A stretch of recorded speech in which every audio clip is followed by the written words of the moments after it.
Good afternoon, everybody. Happy July. July is the finest of all months. It's my birthday this month, so you know, no fuss, please.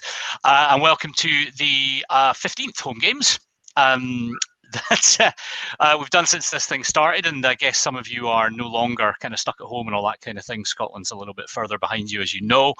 And a wet Dundee Scot, it's absolutely pissing it down in Edinburgh. I don't know what it's like in Glasgow, Lisa. Yeah, pretty wet, pretty grey. Pretty manky, yeah. So I don't know if any of you are on the beach down anywhere else. If you're dialing in from the beach, well done. Pick your litter up after you. But it's lovely to have you all back as ever once again. We've got loads of you coming on now, actually. That's really nice to see. And my guest this week is Lisa Johnstone from VWM in Glasgow. Unsurprisingly, there's Lisa. Hi. I'll come back to Lisa in just a second. But just a kind of couple of little bits of housekeeping. As ever, those of you that are regulars, I know some of this stuff, but I'm going to do it same as always because we do have some new people this week. I've popped a wee link there in the chat. Paul, I've always disliked you, just so you know. Sunny in Buckinghamshire, indeed. I just, like, literally on Monday, I got delivered a chimney, you know, the fire thing for the garden, and it's pissed with rain solidly ever since. I know as well it's my fault. Yeah, so a wee link there, 30 years behind, thanks, and you go on the list. There's quite a lot of people going on the list this week, I notice. Anyway, that little link will sort out any problems you have if you've got buffering with sound or video, if it's uneven in any way. It delays your feed by a few seconds, and then you'll be up and going. This week, if you haven't been on for a few weeks, we've got a slightly different format now, just a bit less mucking around. And everybody said when we asked you that you would prefer a little bit more time with the guests, a little bit less time with the fat lad in the t-shirt, and I completely understand that. So that's what we're doing. So we just run for 45 minutes. If you need to duck out at 1 o'clock, do it. And we now have a YouTube channel. If you search YouTube in the Landcat, you'll find us. And this session, along with all the other ones, will be up on YouTube later on this afternoon. Now, other little tiny bits of housekeeping. The chat is open, as you can see. It's always been grim in Essex. I do actually believe in that. And the other Andy, it's okay, mate. We were just killing time till you got here. So please make the chat busy. Ask Lisa questions. I'm so chuffed Lisa's on because she came on stage at our home game last year in Edinburgh and absolutely wowed the place. And she's got a really, really different model, I think, of business with VWM to what many of you will have. But it's got financial planning absolutely wired into it at the heart. So a really, really interesting mix, and I think you're going to get lots out of this one. So our other little bits of housekeeping, down the bottom, you're going to see a little green, I don't know why I'm pointing at my screen, you can't see, look, here's a down there, a little green button which is rate your platforms. It's the start of a new quarter, and that means I whine like a little whiny thing at you for the next 2 or 3 weeks to try and get you to spend 4 or 5 minutes giving us a little bit of a dip into how you feel platforms have supported you over the last quarter. It's really, really important to us. It helps us do a load of what we do, and we will provide a playback, like a little summary playback for everybody that does it, so you can see how your platforms have done, or if you're a paraplanner, platforms that the advisors you work with have used as well. So if you can spare any time, please do it. We would really appreciate it. T-shirt of the week this week is Ensiferum, another Finnish band. It's a bit of a minority sport, this one, if I'm honest. It's kind of slightly melodic folk black metal, and I'll be honest, you probably won't like it. And not all their stuff's a killer, to be honest. But when it's good, it's really good. But you do have to pick and choose. So if anybody would like an Ensiferum primer on what to avoid and what to start with, just hit me up. You know I'm here. I'm always here for you. Right, enough of all that. Let's get into it. And a proper good afternoon to Lisa. Hello, Lisa. Hi. Hello, everyone. Excellent. Let's just start off nice and simple, because I think more people actually know about VWM than we think. But why don't you give us just a little bit of a starter on the practice, where it came from, who you look after, and that kind of stuff, and then we'll dive in. Okay, so the firm was set up in 2002 by Ken Welsh, and I joined the firm in 2011. It is a firm with sort of a boutique family office type feeling, in that I mean that we've got quite a low volume, high value type of model. So we look after 90 families. We manage around £150 million of their assets directly.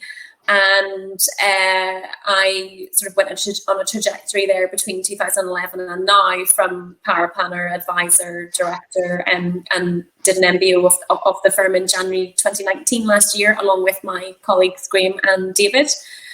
And the whole sort of premise, I suppose, of the business is just it's very service driven, and trying to move our service along as much to try and, I suppose, stay ahead of the peloton, if you use that cycling analogy, whereby we're always just trying to add something else to the service and try and differentiate our service as well, away from products, away from transactions. And a lot of the value that we feel that we add in our sort of relationships is the time. So it's not really rocket science. We've got a small number of clients, therefore you have more time to spend on a personal basis with them. And we try and extend that around the family with, again, the business model sort of lends itself to being able to support other members of the family who may not necessarily be full clients of ours, but we'd maybe do little bits on the side and help children whenever they're sort of transitioning into maybe more financial responsibilities, whenever they start to, get married, have a house, settle down, have family, all that sort of thing. We have in-house discretionary investment management, which is a little bit different. I think it's becoming more it's becoming more popular now, I suppose, because of this, the different client rules and things. But we've had that from 2007, which is good because we've got a good sort of demonstrated track record of portfolio performance.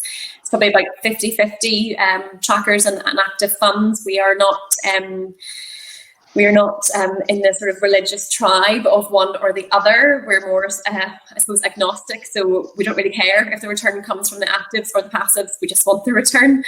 And so we try and sort of do the best of both worlds. We also have quite a range of ethical portfolios. We've had that from, I think, 2011, 2012. And again, very fashionable now, but we're quite fortunate. We've been doing that for quite some time and have, a good track record in that. So it's sort of boutique bespoke, I suppose, in some respects. Cash flow modelling, obviously, very central to business. Every client is on that, and I think we had a very brief discussion about that previously, Mark, about actually doing the cash flow modelling, or sort of maybe dipping into it, or do you embrace it as part of the offering? And for us, it's really fundamental to our offering. I started with Truth, which is the software that we use. There are others who are every bit as good, I'm quite sure, in 2011 and rolled that out. But I mean, I cannot imagine doing the job without it. I don't, I really can't. So that's it. Good. I mean, it's not the BBC, right? You don't have to say other cash flow modelers are available. You can just say what you use. You never know, one day it might change, and I don't want them to say there's that awful girl who didn't like us. If they do, it won't be because of that. So listen, right? I hear high value, lots of time of stuff a lot, right? But it takes a bit of discipline to stay with that. So I've done, and Mike and some of the others at the Landcat, we've done a fair bit of segmentation work with firms and all that kind of stuff. And you always have that regret of, they're not, we did say we'd only deal with people with $1 million plus or $500,000 plus or whatever it is, but they sort of might get there, and they kind of look like they might. And this is a kind of sharp lady, and she's on, on a career trajectory. So maybe she might be a target. So let's just have her. Are you guilty of that? I think it's something that we have looked at actually recently, because generally speaking, we're not guilty of it. So the firm originally obviously wasn't set up with a minimum of, now we would be looking at a minimum of £1 million of investable assets, and it certainly Ken didn't set the firm up with that and saying nobody's getting in here unless they've got it, because let's face it, for all of our firms, nobody's queuing around the door saying I want a financial plan. So there's a bit of sort of realistic about it. If somebody comes to me and they're a decumulation client, if they are a family who is coming out of work, this is where most of our families come from. So they're coming to that sort of life event. So retiring from professional, selling business, they need to have at least £1 million of assets, because it's not worth them paying our fees. So it needs to be mutually profitable. They need to be getting more out of it than we are. And they aren't going to be if they have got, you know, a portfolio of 100 or 200,000, and we're, you know, having a very intricate service around retirement coaching and behavioural investing coaching and discretionary investment management, cash flow modelling. You know, they're not going to get the value out of it because their situation isn't complex enough for them to be worth them paying those fees. That said, we have in the last year looked a little bit at, I suppose, a challenge that all firms have, which is what do you do about the next generation? So traditionally what we do is we would have done JISs, stakeholder pensions, ISAs, helping the children maybe with LISAs for property investment and things. And when they get to a certain age, we would offer and try and bring the children in closer to cash flow modelling and maybe doing a plan for them as a one-off. Sometimes it's not a one-off, they would be clients. But I, you know, just sort of being open and honest here, we've had a couple of three clients in the last year where, so two of them are couples who are in law firms, and that would be one of our niches. And we've a lot of clients who are senior law firm partners and QCs and things, and they don't have the assets now, but they have the income and they have the monthly savings, so they will they'll be well past it. But we have to be very, very careful with those clients. So they would be, you know, similar age to me. They've got you know, mortgage, young kids and things like that. And we're quite clear with them at the start, which is, if you want to have the lifestyle that you've got now, this is your number, you know, this is what you need to get. And this is what you need to do by way of saving and investment. So you might not have the assets now, but you have the capability to get there. And to be a client with us, you have to have the commitment to get there. Because if you're not going to save and not invest, you're not going to get there. And you're going to be back to this problem with mutually profitable fees, which is that we'll be charging you the fees.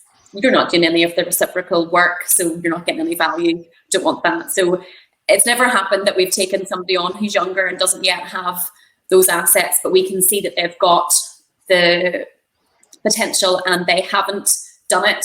But if that was the case, we would resign.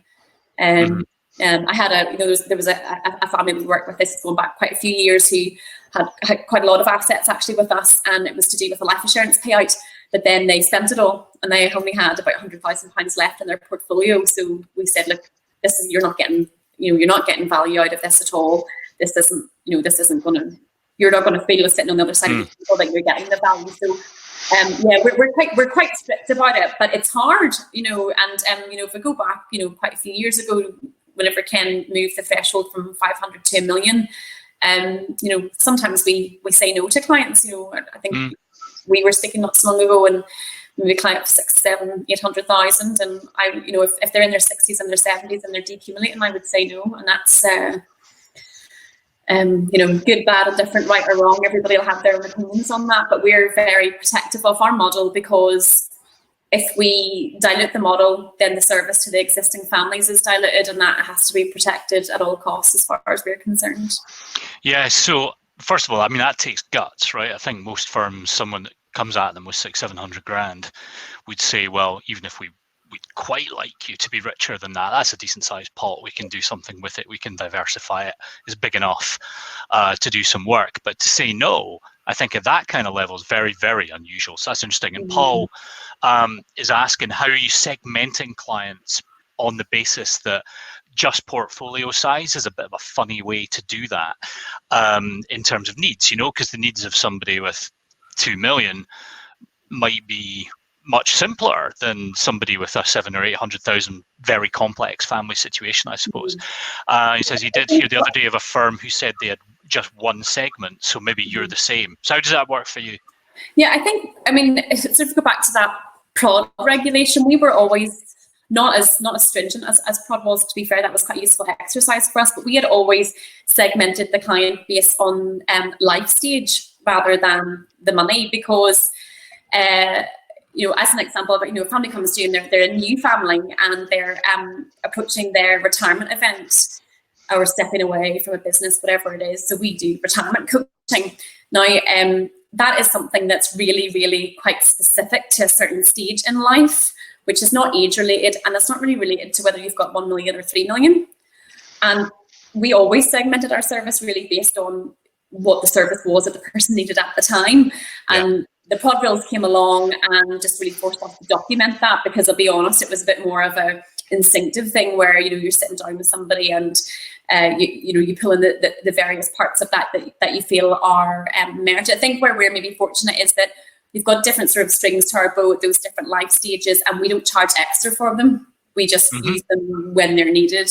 And so we do have segments, but the segments are really based more on life stage. So, accumulator, decumulator, people who are in a professional environment, and people who are maybe in a entrepreneurial business environment, because obviously their tax situations and the things that you can take advantage of are very different depending on where it is that you're working to accumulate your wealth. But we never really segmented based on the asset size to start with. So it was always based on life stage. And then just by coincidence, when we were looking at prod, we were updating our vulnerability policy, which was a big thing, maybe sort of a year or 2 years before prod. And we do have quite a few clients now who are getting to the stage where they've maybe got hearing difficulties, they've got maybe mobility issues, and we're in a little old-fashioned tenement office, so they might not be able to get up the stairs. And I mean, it sounds like very, very silly things, but just being able to deliver your service in a comfortable environment and somewhere that fits in again with the life stage that people are in line with their vulnerabilities is something that we have now started to focus on probably quite a bit more. It hasn't happened yet, but at some point, some of the families that Ken had originally taken on board, now they're getting older, and the consequence of getting older is that health things start to happen. And so I think over the next year we're probably going to look at things like dementia training and things like that. So that'll be something else that we'll go into add into the service. And again, that would be a service that is nothing to do with the portfolio. We work on the basis that we give the service that's needed, and the segmentation of that is documented. It's documented on what stage the clients are at, if they're accumulators or decumulators, what health needs they have, what additional support they might need. So one of our segments is got to do actually with financial experience, because somebody might come to us who is say QC, who's been investing in pensions, ISAs and so on for years and years and years and years. It's been through a couple of market downturns. They're very, very different situation and need a very different style of financial education than someone who's maybe recently divorced and comes with a big check and has never managed the family finances. So we don't really look at the size. We've got a minimum because we feel we've got a high standard of service, but we don't then go into that. And if somebody's got 5 million and somebody's got 1 million, we don't give them a different, they don't get a different approach. It's what do they need? And we try and really honestly, and I know that lots of firms say this, but we really do live and breathe this. It's what can we do? What else can we help with? How can we help? And it sounds cheesy, to change their lives, change their relationship with money. And it doesn't really matter what it is and how much they have, we'll do it. So it's really interesting, because there's a few people saying, Nathan and Kate and a couple others saying, like, you shouldn't segment on portfolio size, and I agree with that, but actually you're not. And there's a difference between gating and saying you're not part of our client base unless you can pass certain kind of portfolio size criteria. But then once you're in, you are segmenting out in a way that prod would recognise and that kind of stuff. So it's kind of important distinction, maybe, because I think in a lot of people's minds it might be the same thing. I've got a segment of people I deal with. Yeah, I think it probably is, to be honest, and I think that's a fair point, Mark. But I mean, I suppose being very honest, it's to have a profitable business whereby you can add these services. So every year you've got the scope to make things better and to prove things. And I think somebody's asked about that, about moving towards. Sorry, I don't actually see who it is, but has moved asking about moving towards the more about financial planning and away from the investment story. And I suppose we've tried to do all of that, because the financial planning and the coaching and the difference in approach to money. What I find is a lot of people, after a few years, they really get it and they really embrace it. It's very few people, whenever they first come to see you, are interested in that at all. They want to talk about investment. They want to talk about their pensions. And I think for the discretionary offering, just answering that question, is that what we're trying to do is, David isn't coming out to say that he's got a crystal ball and he knows how the markets are going to move. He's trying to educate the clients about the fundamentals of investing. He's trying to translate what's going on. He's trying to keep people away from, what Andy Hart would call the negative events world service, because that's where a lot of people's financial education comes from. What's on the news at 10 and how the FTSE moved today, which is completely, it's really quite damaging sometimes to how people then behave with their money. And then competing with the DFMs, I saw that question. To be honest, competing with the DFMs isn't that difficult, because they are now, you can see lots of them are moving now towards financial planning. But at the moment, and I know this isn't ubiquitous across every single one, but you go in, discretionary investment portfolio, it'll be stocks. So yes, they're cheap, but the management's quite high. It's like 1%, 1 point. It depends how much you have, obviously. But then if you want financial planning, no problem, Mr. Paulson, come down the corridor here and you can speak to our financial planning person. That's another 1%. So, we can compete on performance, and we can compete on cost, and it's not very hard. I think that in that sort of corporate space, you will start to see a lot of price compression there over years, because people paying over 1% for 250 discretionary managed individual stocks it's not, I don't think that's not great. No, it's just a personal opinion, but I don't think it's going to last. No, I think empirically that's probably right. I don't think anyone's going to be getting too surprised by that, including the guys that are charging it. I think they all know what the story is, but while they can, they will. And thanks, Keith, for answering your questions, asking your questions. Sorry. Listen, part of the reason you're on is to talk about this family office stuff. So I know family offices as the Branson family office or the Rothschild family office, where everything's individualized and you've got a bunch of people working directly for you as a family because you're, stupidly wealthy and all that kind of stuff. And then we have the idea of multifamily offices, which is where you're kind of heading in. But that's always been, I think, to exactly what you were saying there, it's always been investment centric. Yes. We will manage your assets, but financial planning, I don't know if you would, if this makes sense, but because you're that wealthy, you ain't running out of money. So financial plan doesn't really matter. But I'm not sure that's true. So do you find that, you deal with some very wealthy clients, do they still value the process, even though the discussion isn't, can you live a comfortable life in retirement? Because of course they can, right? They've got different fish to fry. But you'd be surprised. You'd be surprised how many people who have got assets that they're going to find it very difficult to ever spend. You'd be surprised how many of them still worry about running out of money. And really? That's a process and a journey that they've got to go on to try and understand that. And some of that's a bit of conditioning and a bit of a generalization. This is a generational generalization, but people who are in their 50s and 60s now, they grew up in times where, it wasn't you only live once kind of attitude, and they've worked very hard and saved and invested very hard to get the assets that they have. And just to switch from that one day to the next day to, just away you go and spend it, you've got plenty. That's a psychological path and a psychological journey, and all sorts of other things stem into that around, their feeling of purpose, because if you go that sort of Maslow's hierarchy type principle, well, whenever they've got enough money, then they're human beings, so they want something else. They're up the next stage of the pyramid. So it's sort of talking about the wider things around the financial planning. And I think the family office thing for us is just, we've got a business model that allows us to have time. So somebody else has asked, sort of, without giving away your secret sauce, it's not rocket science. Whenever a client comes in to see me for a meeting, they'll come in at, I don't know, let's say 10 o'clock in the morning till 12. So we go through a bit of coaching. So that might be using some templates or tools about what's important over the next 12 months. Why is that important to you? And it sounds like the most basic of basic stuff, but nobody's asked these people these questions. And these people are really busy, time per, and so this is their forced couple of hours of clear thinking time. We go through their modelling, we give them comfort in being on track.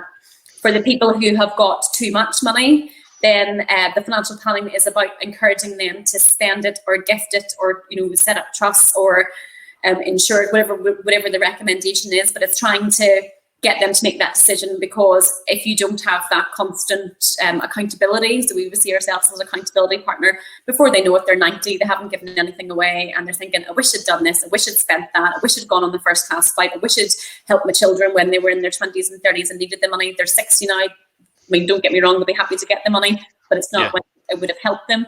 And then after that, quite often we will then go out for lunch with the couple, and we have veered towards that instead of client events, because when you sit down, so two of us usually go from the office along with a couple, and you go for lunch and you have a much softer and lighter conversation, and so that's maybe another two hours, and you walk there, you walk back, whatever. So you spend about 5 hours with them, rather than come in for your meeting. This isn't an extreme, but come in for your meeting. Let's see if your pension's moved up, down, left, or right 5%, right, see you next year. So it's just trying to get as far away from that as possible. And the family office type feel, I suppose, is just, we try and bring in the other members of the family from the perspective of giving the original family members, just peace of mind and clarity around their financial situation. And that's a blend between, gifting the money and helping them to invest it, but also keeping the children hungry. I mean, all of our clients are self-made. We don't have people who are inherited wealth. There's some people who have inherited some money, obviously, but it's generally people who have made the money themselves. So they worked hard to get it. They don't want it to be squandered, and they don't want they want to keep their children hungry, for want of a better phrase. And get over this. While you're having a look, I mean, I've got a sort of theory with marketing stuff that the business that you put your hand up for tends to be the business that you get. And if we look at the VWM website and all that stuff, it's all based around families. So do you find then that people that call you up or come through the door that you're referred to, maybe, do they come at you as a family? Are they expecting that? And to have like multi-generational engagement, Chris Davies, hi Chris, saying, that's got to be the way forward, is the intergen. It could be 3 generations, I guess, that you could be working with. Yeah, I would agree with what Chris is saying there, is that money is very emotive, and if you've got, a couple in, then you can't really talk about money without talking about their children, their parents. I mean, that would be quite a fundamental part of our fact-finding processes. We have a series of questions that we sit down and ask them to tell us about, what was money like when you were growing up? What does money actually mean to you? What's been your best investment? What's been your worst? What do you think of your husband or wife or partner's relationship with money? How would you describe it? And for most couples, they won't have talked about this, and quite often a couple will, somebody will maybe talk about their maybe difficulty with money whenever they were growing up, and the husband or wife or partner didn't actually know that and didn't really understand how that affected their own relationship with money, and then they can see things in their marriage or partnership that comes from a deeper place. So I don't think people come expecting it. And I think this is probably a challenge that any of us who are trying to do more financial planning, do more, bringing coaching and highlighting the importance of the relationship with money. I think that, it's making lots of great progress, but some people will still feel that it's very Americanized and I don't need a life coach. And you've got to be careful how you position it, because I think we've all got a fantastic opportunity, because you have the opportunity to be that person, to add those things into your service. And most of it is just asking very good questions, but you've got a very professional, technical, numerical platform to do that from, because people might not necessarily go and seek out a life coach, but if their financial planner allows them to highlight things about their relationship with money, themselves, their purpose in life, they're actually going to get that and get a bigger perspective on life than they otherwise would. And the family office things, it's probably the same, whereby they wouldn't, they're not expecting that you're going to do lots of different things for their family. But I suppose we just have this sort of culture of what can we do to help? And, if we've got to spend a couple of hours with little Jimmy explaining to him about, compound interest or mortgages, well, so be it. And that's just the kind of ethos that we take. I don't think it's anything particularly structured. I just seen a question here about Andy, so just want to be clear. When a client comes in and they're at this level, then we don't kick them out whenever they're 80 and they haven't got £1 million left anymore. So I just want to be clear about that. That would be brutal. I mean, I know you can be brutal, but that would be particularly brutal to do that, I think. And I guess I want to talk a little bit about some of the more boring stuff too in just a moment with the platform thing. But before we do, if you're dealing with, you're not just dealing with money, you've fully inhaled the sense of life planning and coaching and all that kind of stuff. Now, if you're dealing with families, that must lead to difficult situations as well, right? Because not every family is nuclear, not every family moves through life in a pre-planned way. And do you find yourself getting caught up in a kind of psychodrama of couples that are splitting up or any of that kind of stuff? And if so, how do you manage through it? Yeah, there's a little bit of that. And I think that it's becoming more obvious to us as a team that we need to look at more and more training in dealing with that, because I think there is sort of a bit of a debate as to whether or not as a financial planner you should be stepping into that type of discussion or arena. And when we first started trying to introduce more of a life planning element to the service, I remember Graham and I going to the very first client that we were sort of trying it with, and we did a thing from Strategic Coach, which is called the 4 Freedoms. And it's to ask people about their money, their time, their relationship, and their purpose, and to rank it 1 to 10, and then to tell me why they've given themselves that number and what they could do to improve it. So that's the basis of the conversation. And when we do that with families, maybe go on for 30 or 40 minutes. But Graham and I sat down with a family who had a few issues about various things with relationships. They had, they've got 5 children, there's divorces, there's affairs. It's like an episode of EastEnders. But most people's families actually are like that if you delve down deep enough. But you've got to be prepared to, whenever you ask the questions, that actually some really, serious melodrama stuff is maybe going to come out. And I think probably the biggest thing I would say about that is that don't give your opinion. Nobody cares what your opinion is. Don't give your input to, your own family, or, just listen. And just ask, so why is that important? How do you think that could be improved? What do you think you could do? So it's just questioning. So it certainly will come out. But we have a couple who are divorced. They're both still clients of ours, and there are advantages to that actually, because when you're doing planning around trusts and gifting and all that sort of thing, to have sight on what both parents are doing and to be able to get them to quarterly communicate with each other has been really helpful. There'll be other families where it's sort of intergenerational. There's example in a family business where the children are selling out of the business as well as the parents. And I think that as a firm, that's something that we will start to look into a lot more, around working with some people who have got some expertise from family business consultancy, where there is now an emerging, I suppose, trend or thought process around actually whenever these people are selling out for businesses, the intergenerational and the family dynamics and the family politics of selling out, that actually has to be dealt with first if you're to stand any chance of it actually happening, for the transaction going ahead. Yeah. So yes, it certainly happens. And I'll be honest and say, so far we've been lucky. Haven't had a lot of melodrama, but it's going to come, and we're looking at, right, well, how do we upskill ourselves a little bit more to deal with that? And that might be referring them to somebody who's more sort of professionally trained than we are, and looking at some of the things that we can do from our own training. So we have various tools and things that we use, but I'm not a psychologist, and I'm not pretending to be, or a therapist. Could probably be doing with one, but you were telling me a really interesting story yesterday about a couple with a very different dynamic for him and for her, and one of them very closed away, and one of them much more willing to share, and that wasn't going to work. Oh yes. For you as a business. Yes. So this was a couple who came to us. It would have been a real business changing amount of money. a couple, they were getting £10 million out. Their son was getting £10 million as well, and they were both going to get another £20 million in 5 to 10 years. So it was a massive family transaction. But the husband and wife came in for an initial conversation with Ken and I, and it became really apparent that the couple were not on the same page.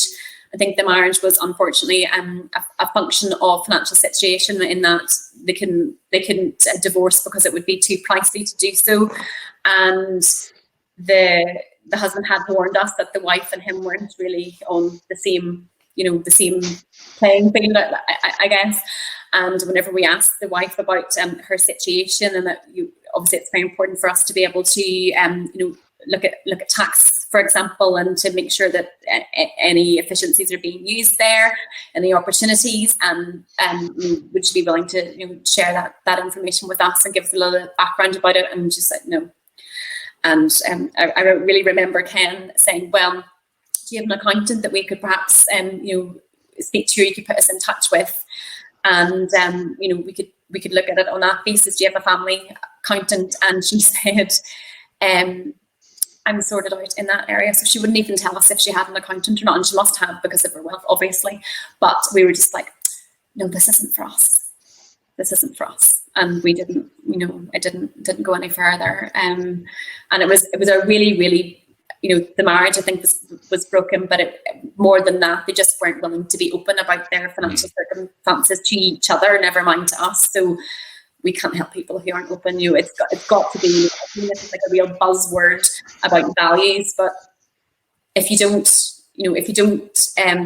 share values, and if you don't like the people who are sitting across the table, and you have to make peace with the fact that you don't like everybody that you come into contact with, you can't work with them. They'll just take all your energy and all your focus away from dealing with the people that, Graham and I had a Zoom meeting with, a family that we worked with last week, and they finished the meeting by saying how grateful they were to us and the whole team and everything that we do for them. And they're honestly, if you could clone them 100 times, you would. They were just amazing, and that's where you want your energy to be going. Yeah, that makes perfect sense. And I said it earlier, I'll say it again, it takes real guts to live it.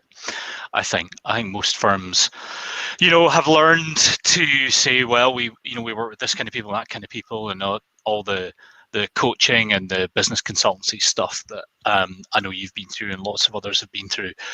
It's one thing to do it. It's quite another to say thanks, but take your £5 million, £10 million and depart. We can't help you.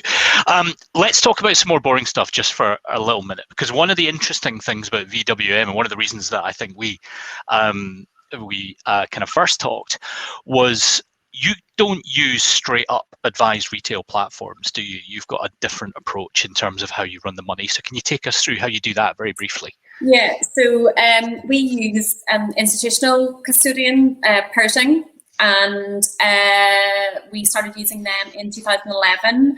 So mainly that came because the sort of traditional insurance companies were sending a lot of rubbish out in the post to the clients. So they were sending out their annual ISA subscription letters whenever the clients had already done their ISAs. Every time they did a change of investments, there was a book coming through the client's door. And in some instances, the legal relationship between the client and us, it wasn't between the client and us, it was between the client and the insurance company, and it was the insurance company's branding that was on everything, not ours.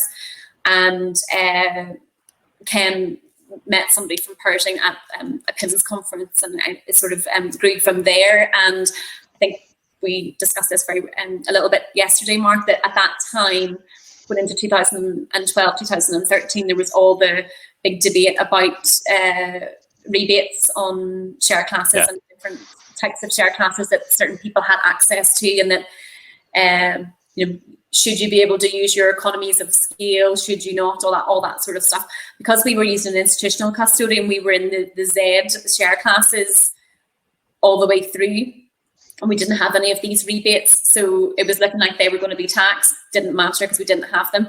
So I think I described this to you, this is the way that I described it to the clients at the time, which was that you're going to Pershing, which is an institutional custodian, and it's like going to Costco and going to your, Standard Life, James Hayes, all the other platforms that were available. That's like going to Tesco. So it looks a lot nicer, and it's kind of a dumbed down version of a big tech thing in the background. So, FNZ maybe for Standard Life, and going to Pershing is going direct, and it was cheaper. So, I suppose we also described it at the time as a bit more of an adult relationship, because things that we wanted to do, you couldn't do in the insurance company. So again, because of our business model, we wanted to have tiered charging. So a client pays us more for the first, our tiers go 750,000 up to 2 million, up to 5 million, and the fee drops off as they get higher. And most platforms couldn't do it, and we're going through our due diligence, as you know, Mark, you've been helping us with it at the moment for future custodians, and it's amazing that it's 9 years on and how many still can't do that. Yeah, it moves pretty slow, and that kind of stuff. And funnily enough, tiered charging, which we did a big thing on a little while ago, that lots and lots of firms would love it, and platforms will do it for their own charges, but they won't do it for advisors, which has always seemed a bit of a strange one to me. So what kind of, I mean, it is different, right? Interfacing, if that, it's a bad word to use, but dealing directly with a custodian like Pershing, obviously you're cutting some mouths out, so they're not getting fed. So that's great. That kind of makes sense. But you're cutting mouths out, and they're not all just sitting there playing Fortnite, right? They are doing things for you in whichever retail platform it is. So you miss, or do you miss, some of that kind of cushioning that happens between the firm and the custodian that you get if you use a Nucleus or a Standard or Yes, absolutely, because they are putting a bit of a dashboard front onto if you sort of imagine it like a car, we're in working with the engine, whereas other people will just be driving the car with the nice, dash cam dials, all this sort of stuff. So it's more manual, but it means that you can do more. So everything's a trade-off. So the tier charging is an example, but other things, that were going on at that time, RDR and the sort of unintended consequences about offshore bonds. Well, we can take the offshore bond fee from the client's GIA, and the Pershing system will just calculate, they're due to pay 500 quid or whatever it is from their offshore bond, but we're not going to take it from there because that's going to erode their 5%. It can come from the GIA instead. Or you can pay your ISA fees from your GIA also. All these sort of intricate things that a lot of other platforms can't do. We were fortunate in that we've got a business model that means that we have got about 250 accounts altogether, so separate GIA, SIP sizes, bonds and things like that. So although it is much more manual than doing things through, some of the other retail platforms, we got better and better and better and more efficient. And last time we were speaking to Pershing, like, your number one efficiency on the IFAs that we deal with, because I think if Pershing were being honest, whenever they launched to the market in 2011, they are an institutional organisation and they weren't really quite ready for the retail environment. Right. And processing admin and placing of business it was quite difficult for us for a while, but we were fortunate we have a business model that we've got more time. I mean, if you had thousands of clients, you couldn't have done it. It would have been, disaster. Yeah. That was just fortuitous for us. So I think, what I'd said to you yesterday, Mark, there's no utopia. So that was the trade-off for having more functionality. And at the time, they were actually very cost competitive. So they were around sort of 0.25%. But again, that's back in 2011. There is a price downwards pressure that's happened since then, and you'll be very involved in that. That said, you get what you pay for. I've never, ever, ever had any concern at all about the safety of client assets, and that's the point of a custodian. I've never been worried about dealing in things. There's some things about Pershing that are great. I mean, if you deal before 11 o'clock, you deal that day. The actual dealing, portfolio management system is country miles away from anything in the retail space. It's amazing. So for us with discretionary investment management position, it is really, really good. Cool. Listen, we're pretty much at our time, and I could keep talking for hours because I get every time we talk, I get a huge amount out of it. It's all about me, obviously. That's the most important thing, is that I get lots out of it. those, maybe just have one last question on that stuff, and then we'll call it for today.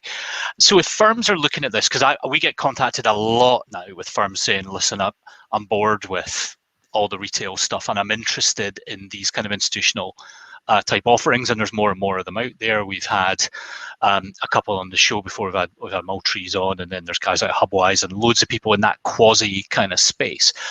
What would you counsel them to be aware of if they're looking seriously at that?